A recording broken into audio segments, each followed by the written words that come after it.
Hello খোকা, শোন শোন, তোকে শুধু এইটুকুই জিজ্ঞাসা খাতা কিলো না পয়সে তুই ঠিক মতো বাসায় পৌঁছে গেছিস তো? খোকা, হ্যালো খোকা,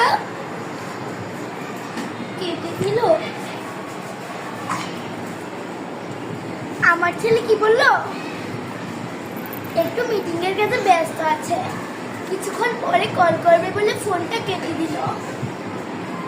এ কেমন কথা বলছেন আপনি?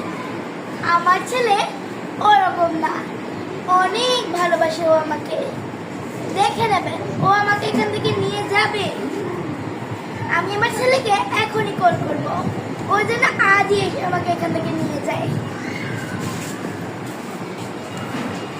হ্যালো খোকা, আজ 15টা দিন হয়ে গেল, তুই আজ এসে আমাকে এখান থেকে নিয়ে যা না খোকা। হ্যালো,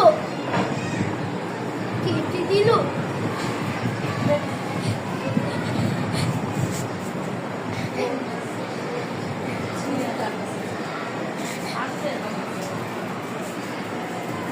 আমার ছেলে কি বললো? কালই এসে আমাকে এখান থেকে নিয়ে যাবে। আপনি যতই বলুন, এখানে সুখ শান্তি সবই আছে, সময় মতো খাবার মেলে আর অনেক বন্ধুও হয়, তবুও আমি এখানে থাকবো না। আমার ছেলে থেকে দূরে সম্ভব না। কিন্তু আমার তো শুধু একটাই চিন্তা, ও আমাকে ছেলে একা আছে কি করে।